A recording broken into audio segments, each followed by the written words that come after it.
नमस्कार बच्चों, सीमा कौशिक की कक्षा में आपका स्वागत है।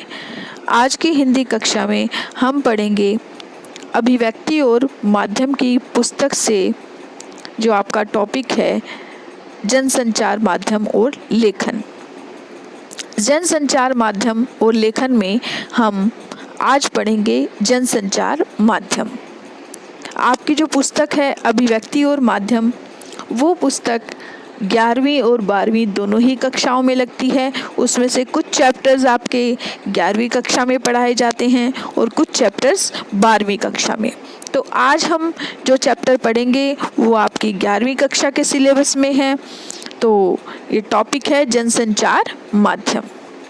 जनसंचार, जन यानी लोग, संचार यानी कि लोगों तक जो बातें पहुंचती है, संचार लोगों के बीच जो संचार होता है उसका कौन सा माध्यम होता है। एक तो होता है लोग आपस में बात करते हैं, दूसरा होता है लोगों तक समाचार या कुछ बातें या खबरें जिन माध्यमों के द्वारा पहुंचती हैं, जो साधन होते हैं, माध्यम होते हैं लोगों तक संचार पहुंचाने के, खबरें पहुंचाने के, समाचार पहुंचाने के, वही होते हैं हमारे जनसंचार के माध्यम। आप चारों तरफ से जनसंचार के माध्यमों से घिरे हुए हैं, लेकिन वो आपको पता भी होने चाहिए कि ये जनसंचार के माध्यम है। तो आप देखेंगे कि संचार के माध्यम जैसे कोई भी समाचार पत्र है, टीवी है, रेडियो है या इंटरनेट है, जैसे कंप्यूटर है, आपका मोबाइल फ़ोन है, सोशल मीडिया होती है। तो ये सब क्या है, हमारे जनसंचार माध्यमों के अंतर्गत ही आते हैं। क्यों आते हैं? क्योंकि इन्हीं के द्वारा हमें समाचार, कोई घटना घटती है, कोई भी बात हमें इन्हीं माध्यमों से पता चलती है। आज हम उन्हीं माध्यमों के बारे में डिटेल में पढ़ेंगे कि संचार क्या है, जनसंचार क्या है और संचार के तत्व कौन से होते हैं, संचार के प्रकार कौन से होते हैं। उसके बाद हम जनसंचार के बारे में पढ़ेंगे, विशेषताएं उसकी, जनसंचार के कार्य, संचार के कार्य और भारत में जनसंचार के माध्यमों का विकास कैसे हुआ और जनसंचार के माध्यमों का प्रभाव। ये सब हम आज के इस वीडियो में जानेंगे। तो ये आपका जो लेसन है वो काफ़ी लंबा है, अध्याय काफ़ी लंबा है, इसलिए हम हो सकता है 2 या 3 वीडियो में इसको ख़त्म करें। तो जो भी वीडियोस मैं बनाऊंगी उसको अच्छी प्रकार से आप सुनिएगा ताकि आपको अच्छी प्रकार से समझ आए। तो हम शुरू करते हैं अपना टॉपिक जनसंचार माध्यम। जनसंचार माध्यम को समझने से पहले हमें संचार को समझना जरूरी है, यानी कि संचार क्या होता है। तो मैं आपको इसकी अच्छी प्रकार से समरी डिटेल में करवाती जाऊंगी। ये एक एक लाइन की बजाय, पढ़ने की बजाय आपको मैं बहुत अच्छे से समझा दूंगी तो आपको अच्छे से समझ आ जाए। तो जो संचार है, संचार यानी कि एक दूसरे तक अपनी बात पहुंचाना, ये क्या है? ये हम बचपन से देखते हैं, जब से जो बच्चा पैदा होता है तब से ही वो संचार सीख जाता है। उसकी माँ उसके साथ करती है, वो भी अपनी तोतली आवाज़ में धीरे धीरे कुछ बोलना या इशारों से कुछ बोलना शुरू करता है। और क्या होता है संचार कि 2 व्यक्तियों के बीच में या 2 से अधिक व्यक्तियों के बीच में सूचनाएं, विचार, भावनाएं, उनका जो आदान प्रदान किया जाता है वही संचार कहलाता है। तो संचार भी बहुत प्रकार के होते हैं। अब संचार बहुत प्रकार के होंगे क्योंकि संचार करने का तरीका अलग अलग होता है। कोई इशारों से करता है, कोई बोल कर करता है, कोई बिना बोले करता है, कोई मन मन में करता है। तो बहुत से ऐसे संचार के प्रकार होते हैं, इन्हीं के आधार पर हम उनको बांट लेते हैं। जैसे मौखिक संचार, अमौखिक संचार, अंतःवैयक्तिक, अंतर्वैयक्तिक, ये सभी जनसंचार के जो है ये संचार के हैं वो प्रकार है। अब जो सूचना के लिए, मनोरंजन के लिए और एजेंडा तय करने के काम है, वो सारे हमारे जनसंचार माध्यमों से होते हैं और इन संचार माध्यमों का हमारे जीवन में महत्व बढ़ता ही जा रहा है। लेकिन इनका महत्व बढ़ने के साथ साथ कोई भी चीज़ हम देखते हैं उसके कुछ पॉजिटिव इफ़ेक्ट्स भी होते हैं और नेगेटिव भी, यानी कि सकारात्मक प्रभाव भी होते हैं और नकारात्मक प्रभाव भी। तो इसीलिए हर चीज़ को जब हम प्रयोग करते हैं तो उसके हमें नेगेटिव इफ़ेक्ट्स का भी ध्यान रखना बहुत ज़रूरी है, क्योंकि इनका नेगेटिव इफ़ेक्ट भी होता है। तो आगे हम करेंगे संचार की परिभाषा और उसका महत्व, कि संचार की परिभाषा क्या होती है, उसका महत्व क्या होता है।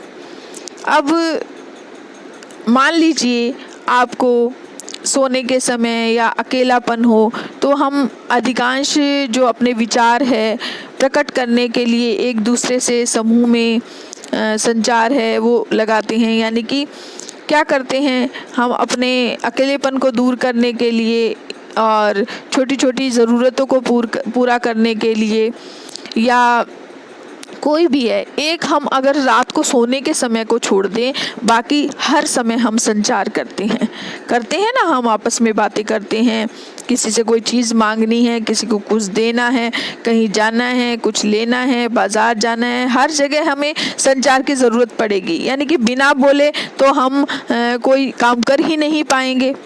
तो आप चुप रहकर पूरा दिन निकाल देंगे, लेकिन फिर क्या, चुप नहीं रह सकते, फिर आपको बोलना ही पड़ेगा। और इसी प्रकार आप अगर उदास भी होंगे, कुछ सोच रहे होंगे, तो मन ही मन कुछ बोल रहे हैं, तो वो भी एक तरह का संचार है, अपने आप से बातें कर रहे हैं आप। तो ये सभी संचार ही होता है। हम चाहे अपने आप से चाहें या न चाहें, हमारा जो दैनिक जीवन है हम उसमें संचार के बिना नहीं रह सकते, क्योंकि हमारा जीवन संचार के बिना तो आगे बढ़ ही नहीं सकता। इसीलिए संचार करना ज़रूरी है। अब एक छोटा सा बच्चा ही ले लो कि वो संचार के बिना नहीं रह सकता। अगर उसे अपनी पेरेंट्स का, माँ का ध्यान अपनी ओर अगर उसको आकर्षित करवाना है, तो वो रोकर चिल्लाकर, या कोई चीज़ मांगनी है वो इशारों से बोलकर या रोकर चिल्लाकर वो चीज़ बता देता है, समझा देता है। और अगर संचार खत्म हो गया तो ये समझो संचार खत्म होने का मतलब क्या होगा, मृत्यु। तो इसलिए मनुष्य की जो संचार करने की जो क्षमता है और कौशल है वो इस प्रकृति की सभी प्राणियों में सबसे ज़्यादा अच्छा है, क्योंकि प्रकृति में और भी प्राणी हैं, जानवर है, पक्षी हैं, लेकिन वो संचार तो नहीं कर सकते ना, लेकिन संचार करने की जो क्षमता कौशल है वो सबसे अच्छा मनुष्य में ही है, और प्राणियों में इतना नहीं है। इसीलिए जो मनुष्य है दूसरे लोगों के साथ संबंध स्थापित करने के लिए संचार का सहारा लेता है, रोज़मर्रा की जो चीज़ें होती हैं उसको पूरा करने के लिए संचार का सहारा लेता है, एक दूसरे के संदेश भेजने के लिए संचार का सहारा लेता है। तो ये सभी संचार का ही एक तरीका होता है। तो आज ये कहा जाता है कि संचार क्रांति आ गई है। संचार क्रांति का मतलब क्या है? क्योंकि संचार क्रांति कैसे आई है? संचार क्रांति इसलिए आई है क्योंकि अब जनसंचार के माध्यम तरह तरह के बढ़ गए हैं। पहले तो चिट्ठी पत्री होती थी, चिट्ठियों के ज़रिए, संदेशों के ज़रिए, लेकिन अब क्या है, इंटरनेट आ चुका है, टेलीफोन के माध्यम हो चुके हैं, फैक्स, समाचार पत्र, रेडियो, टेलीविज़न, सिनेमा, ये सब जो चीज़ें हैं इसके द्वारा संचार बहुत आसान हो गया है। दूर बैठे लोग भी, करोड़ों मील दूर बैठे लोग, हज़ारों मील दूर बैठे लोग एक दूसरे से संचार स्थापित कर सकते हैं। और अब तो हम एक दूसरे का चेहरा देखकर भी बातचीत कर सकते हैं इंटरनेट के थ्रू, तो हमें लगता ही नहीं है कि हम किसी से दूर रहकर बात कर रहे हैं। तो इसी को हम कहते हैं संचार क्रांति, यानी संचार के साधनों का विकास। इससे हमारी जो भौगोलिक दूरियां हैं वो ख़त्म हो चुकी है और हम सांस्कृतिक और मानसिक रूप से एक दूसरे के पास आ गए हैं। दूर रहते हुए भी हम पास आ गए। तो पूरी दुनिया क्या बन गई है? एक गांव की तरह बन गई है पूरी दुनिया। तो पूरी दुनिया एक गांव में तब्दील हो गई है। अब कोई भी एग्जाम्पल ले सकते हैं, दूर घटित कोई भी घटना हो, हम अब उसको लाइव टीवी पर देख सकते हैं। चाहे वो क्रिकेट मैच ले सकते हैं हम, चाहे बहुत पुरानी घटना का उदाहरण ले सकते हैं, वर्ल्ड ट्रेड सेंटर पर जब हमला हुआ था तो वहाँ जो बिल्डिंग है कुछ ही मिनटों में ढह गई थी। तो 11 सितंबर 2001 का समय था वो, तो वहाँ पर वर्ल्ड ट्रेड सेंटर पर जब आतंकवादियों ने हमला किया तो पूरी दुनिया ने लाइव उसको देखा था, सीधा प्रसारण उसको देखा था। इसी प्रकार जब हम मैच देखते हैं तो हमें स्टेडियम में जाने की ज़रूरत नहीं है, हम सीधा प्रसारण टीवी पर देख सकते हैं। तो ये सब चीज़ क्या है, ये संचार क्रांति है। तो अगर इसके बारे में हम चर्चा करें, बारीकी से समझें, तभी हम इसके बारे में अच्छी प्रकार से जान पाएंगे। क्योंकि जो जनसंचार है वो संचार का ही रूप है, पहले संचार फिर जनसंचार। तो जो संचार है वो जनसंचार है वो संचार का ही एक रूप है। तो आपको ये संचार क्रांति भी समझ आ गई होगी। आगे हम करेंगे संचार क्या है। तो संचार क्या है? संचार यानी कि चर धातु है, उससे ये बना है, जिसका अर्थ होता है चलना या एक स्थान से दूसरे स्थान तक पहुंचना। तो विज्ञान में आपने पढ़ा होगा कि जो ताप है, गर्मी है, वो एक सिरे से दूसरे सिरे तक, एक बिंदु से दूसरे बिंदु तक पहुंचती है।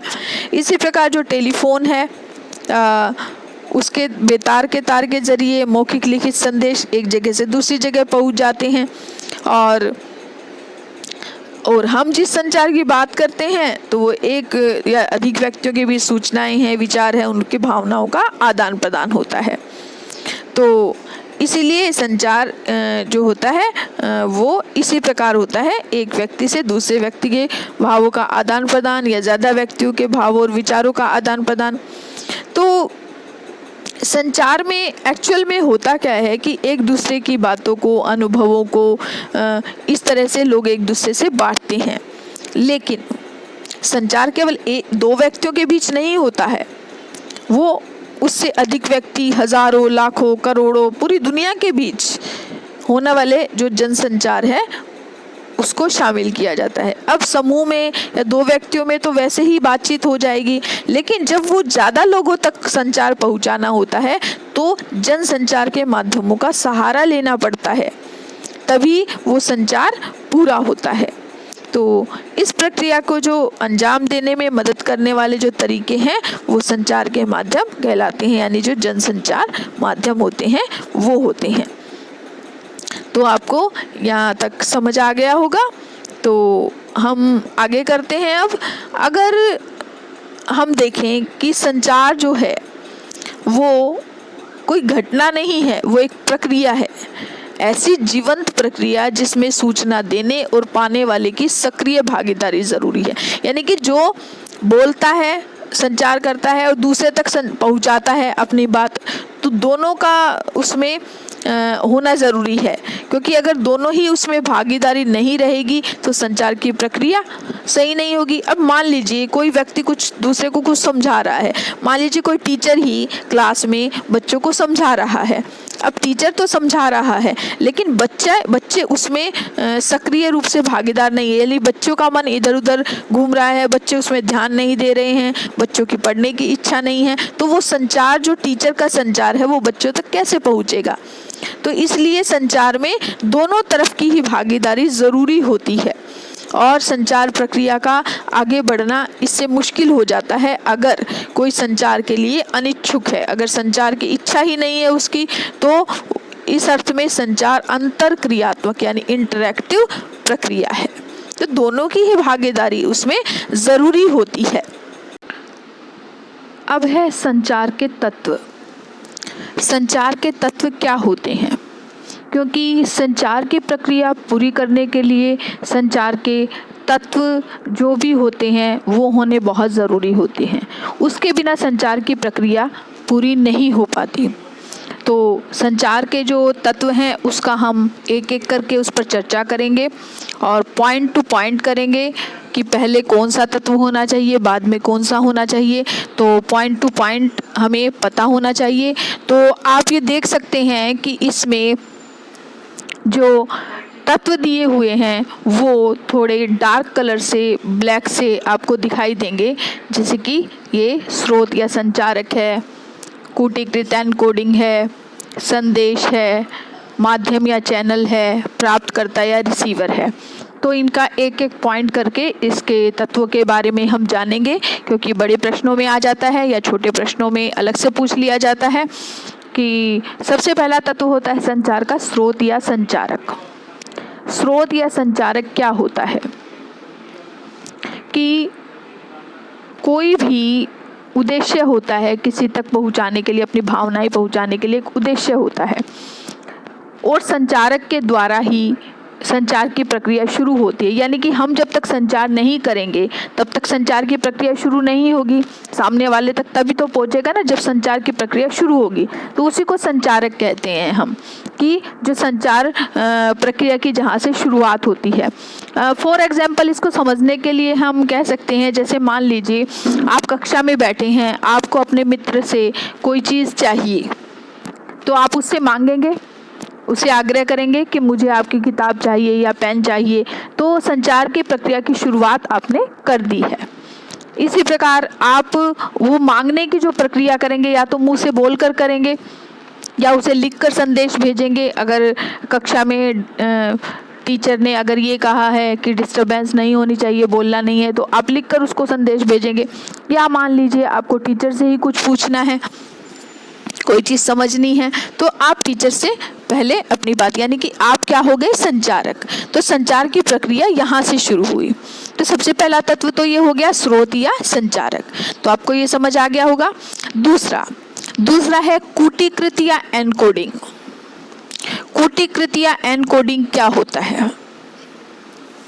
तो कूटीकृत या एनकोडिंग यानी कि भाषा के अंदर कुछ कोड होते हैं, कुछ चिन्ह होते हैं, यानी कि जिस भाषा में आप संदेश भेजते हैं, संचार की प्रक्रिया शुरू की है आपने, तो वो भाषा कैसी है? क्योंकि वो भाषा ऐसी होनी चाहिए जो जिस तक आप पहुंचा रहे हैं, मान ले आप अपने मित्र तक वो भाषा की तरह, तो वो कोड यानी उस भाषा से वो मित्र परिचित होना चाहिए, यानी कि आप उसके पास संदेश भेज रहे हैं। तो इसके लिए संचारक का एनकोडिंग की प्रक्रिया पर पूरा अधिकार होना चाहिए। और यानी कि जब तक आपका भाषा पर पूरा अधिकार नहीं होगा, एनकोडिंग पर अधिकार नहीं होगा, तब तक अच्छी प्रकार से आप अपना संचार नहीं कर पाएंगे। अगर मित्र को आप जिस भाषा में संदेश भेज रहे हैं, मित्र को भी उसका अच्छी प्रकार से उसका समझ आना चाहिए। यानी कि संचारक का सबसे पहले तो आपको भाषा पर पूरा अधिकार होना चाहिए, और आपको जो उस भाषा में जो संदेश है, बोलना लिखना सब आना चाहिए। इसी को हम कहते हैं एनकोडिंग या कूटीकृत, कि जिस भाषा में आप संदेश भेज रहे हैं। फिर तीसरा हमारा क्या है? तीसरा हमारा जैसा कि मैंने यहाँ पर मार्क कर रखा है, संदेश। संदेश क्या होता है कि संचार की जो प्रक्रिया होती है उसमें मैसेज का, संदेश का बहुत ज़्यादा महत्व होता है। क्योंकि कोई भी संचारक अपने किसी खास उद्देश्य के लिए से अपने संदेश को उसी भाषा में, जो भाषा उस तक पहुंच रही है, प्राप्तकर्ता तक, कि जिसको हम रिसीवर बोलते हैं, यानी कि जिस तक हम संदेश पहुंचा रहे हैं। जैसे आप हैं तो आप अपने मित्र से, तो मित्र का कौन हो गया? रिसीवर हो गया, जिस तक आप संदेश पहुंचा रहे हैं।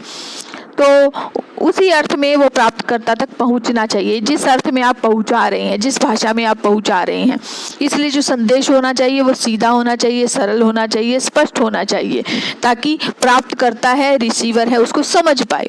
यानी कि आप अपने मित्र से अगर कुछ मांग रहे हैं तो ऐसी भाषा का प्रयोग करेंगे जो आपका मित्र भी जानता है, और ऐसी भाषा का प्रयोग करेंगे जो सरल है, स्पष्ट है।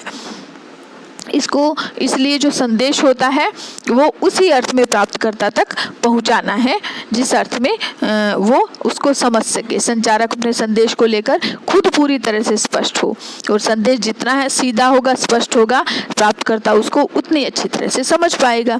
फिर चौथा है माध्यम या चैनल, यानी कि हम संचार की प्रक्रिया के लिए कौन सा माध्यम चुनते हैं, कौन से माध्यम का सहारा लेते हैं। अगर मान लो हम आमने सामने बात करें मित्र से, तो हम क्या है, लिखित भाषा का सहारा लेंगे या मौखिक भाषा का सहारा लेंगे। लेकिन किसी दूर वाले को अगर हम संदेश पहुंचा रहे हैं तो हम किससे पहुंचाएंगे? कोई जरिया होता है ना, कोई साधन होता है हमारा। तो फॉर एग्जाम्पल हम देखिए, जैसे खाने की जो खुशबू है वो कैसे पहुंचती है हमारी खुशबू? हवा के जरिए, वायु तरंगों के जरिए। और छूना या स्पर्श करना ये भी एक माध्यम है। इसी तरह जो हम संदेश पहुंचाते हैं, संचार प्रक्रिया करते हैं, उसके लिए भी एक माध्यम होता है। वो दूर बैठे लोग हैं, उन तक हम कैसे पहुंचाएंगे?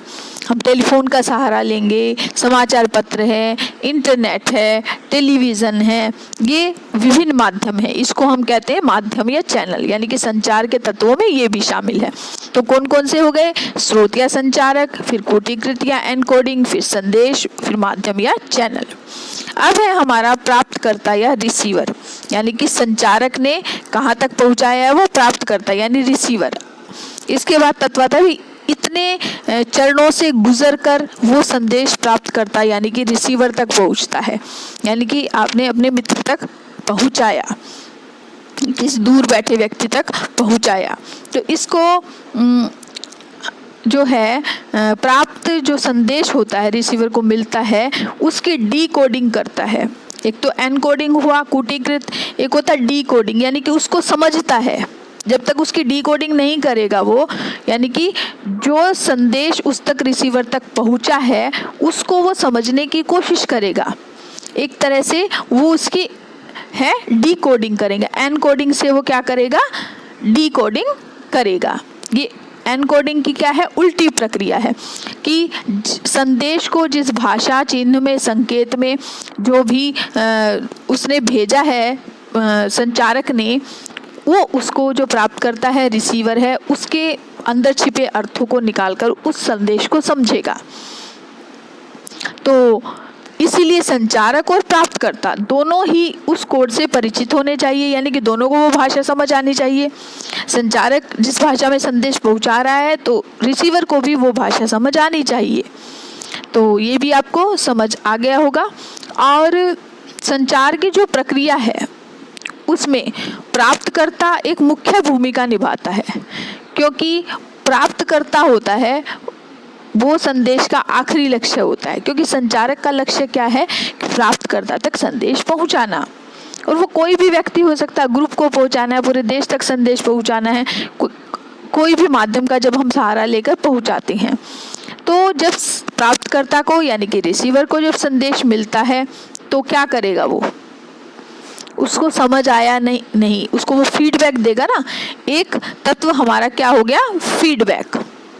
ये फीडबैक हमारा अगला तत्व हो गया संचार प्रक्रिया का, कि फीडबैक मिलता है, यानी कि फीडबैक संचार की प्रक्रिया की सफलता किस पर निर्भर करती है? फीडबैक पर। यानी कि प्राप्तकर्ता तक जो संदेश पहुंचा है उसने उसके लिए क्या प्रतिक्रिया दी, उसने क्या रिएक्शन दिया। यानी उस तक अगर संदेश नहीं पहुंचा है, कोई बाधा तो नहीं आ रही है। अगर उसने उस तक संदेश सही पहुंच गया, उसने सही फीडबैक दे दिया, तो इसका मतलब उस तक संदेश पहुंच गया। लेकिन जिस अर्थ में वो भेजा गया है, जब तक वो फीडबैक नहीं देगा, उसको समझ आया या नहीं, संदेश मिला या नहीं मिला, तो इसका अगर उसको नहीं समझ आया तो इसका मतलब, अगर वो फीडबैक नहीं देगा तो इसका मतलब उसको वो संदेश या तो मिला नहीं है या फिर उसको समझ नहीं आया। तो फीडबैक से ही ये पता चलता है कि वो संदेश अच्छी प्रकार से प्राप्तकर्ता या रिसीवर को मिला या नहीं मिला। और अगर फीडबैक अच्छी प्रकार से नहीं मिलता है तो उस संचारक को अपने संदेश में, अपने मैसेज में सुधार करना पड़ेगा। अगर सुधार करके फिर वो दोबारा मैसेज भेजेगा उसके पास। तो इस तरह जो संचार की जो प्रक्रिया है वो आगे बढ़ती है। इसके बाद अगला तत्व है हमारा शोर या बाधा, जिसको हम बोलते हैं, नॉइज बोलते हैं। देखिए, संचार की जो प्रक्रिया होती है वो जब शुरू होती है तो उसमें कुछ बाधाएं भी आ जाती है, जैसे शोर आ गया, कोई तकनीकी खराबी आ जाती है, कोई भी, यानी कि मूल रूप से वो कई बार प्राप्तकर्ता तक, रिसीवर तक संदेश नहीं पहुंच पाता। कई बार होते हैं हम टेलीफोन पे किसी से बात कर रहे हैं, अपने संचार प्रक्रिया कर रहे हैं, बीच में आवाज़ आनी बंद हो गई या आसपास से कहीं से शोर आ रहा है तो वहाँ तक संदेश अच्छी प्रकार से नहीं पहुँचा। इसी प्रकार आप टीवी में भी देखते हैं, कोई न्यूज़ चैनल पे न्यूज़ देख रहे हो, कोई आ रहा है, संचार प्रक्रिया चल रही है, लेकिन क्या है, कई बार वो बीच में आवाज़ बंद हो जाती है, कोई तकनीकी खराबी आ जाती है, तो इस तरह से भी वो नहीं पहुँच पाता। तो इस तरह की ये चीज़ें क्या है, शोर या नॉइज़, ये आखिर में जो संचार का जो शोर के कारण क्या होता है, संचारक से प्राप्तकर्ता तक वो संदेश नहीं पहुंच पाता। क्योंकि अगर संचारक जो भी संदेश दे रहा है, संदेश और जिस भी माध्यम से दे रहा है, वो कोई मायने नहीं रखेंगे। वो ये आप देख सकते हैं नीचे ये पिक्चर दी गई है इसमें कि संदेश और माध्यम, इन दोनों के बीच में अगर शोर या बाधा आ जाए तो स्रोत और संचारक और प्राप्तकर्ता, इन दोनों के बीच में जो संचार प्रक्रिया चल रही है वो वहां तक नहीं पहुंच पाएगी और फीडबैक नहीं मिल पाएगा। तो आपको ये सारे तत्व समझ आ गए होंगे अच्छी प्रकार से। आगे हम करेंगे संचार के प्रकार, कि संचार के प्रकार क्या होते हैं। अब जो संचार होता है वो एक जटिल प्रक्रिया होती है, क्योंकि संचार को समझना, अच्छी प्रकार से समझना है, वो बहुत ज़रूरी है। और संचार के जो रूप है या संचार के जो प्रकार है वो एक दूसरे में घुले मिले होते हैं, इनको हम अलग अलग से नहीं देख सकते। तो संचार के जो प्रकार है उनके बारे में हम समझेंगे अच्छे से, ताकि आपको और अच्छे से समझ आए। तो ये भी आपके पैराग्राफ के अंदर इसमें दिए गए हैं, तो मैं आपको बताऊंगी अलग अलग से, तो आप अलग अलग पॉइंट से ये क्वेश्चन कवर कर सकते हैं। तो मैं आपको बता रही हूँ, साथ के साथ देखिए ये यहाँ पर डार्क कलर से इसमें दिए गए हैं। ये जो सांकेतिक संचार, मौखिक संचार साथ में आया हुआ है, आप देख सकते हैं। फिर यहाँ पर अमौखिक संचार आया है, यहाँ पर आप देख सकते हैं। और यहाँ पर आया है अंतःवैयक्तिक संचार, अंतर्वैयक्तिक संचार, इसी प्रकार आया है आपका समूह संचार और आया है जनसंचार। तो ये सारे जो क्या है संचार के प्रकार है और एक दूसरे के अंदर ये घुले मिले हैं। तो एक एक करके हम इनको समझेंगे, ये सारे जितने भी है एक एक करके हम इनको समझेंगे। कैसे समझेंगे देखिए, सांकेतिक संचार और मौखिक संचार, और जो हमारा है सांकेतिक और मौखिक संचार और अमौखिक संचार, इनको हम समझेंगे पहले। कि देखिए सांकेतिक क्या है, कि सांकेतिक संचार क्या होता है। जैसे हम किसी को भी इशारे से बुलाते हैं तो वो क्या है, एक इशारा है, लेकिन ये भी एक संचार का माध्यम है। एक ट्रैफिक पुलिस वाला, ट्रैफिक कांस्टेबल है, वो भी इशारे से ही सब कुछ समझा रहा है, वो क्या है, तो उसको हम क्या कहेंगे, सांकेतिक संचार। लेकिन जब इसी को हम और थोड़ा चेंज कर दें कि जब हम अपने बड़ों को सम्मान से प्रणाम करते हैं, तो प्रणाम करने, एक तो हम इशारे से प्रणाम भी कर रहे हैं और साथ में क्या कर रहे हैं, बोल भी रहे हैं। बड़ों के सम्मान में प्रणाम करते हैं, प्रणाम कहते भी हैं या नमस्ते कहते भी हैं, और साथ में दोनों हथेलियां जोड़कर प्रणाम का इशारा भी कर रहे हैं। ठीक है ना। तो दोनों में क्या हो गया ये, तो इस तरह एक ही साथ मौखिक और अमौखिक संचार दोनों ही हो गए ना ये।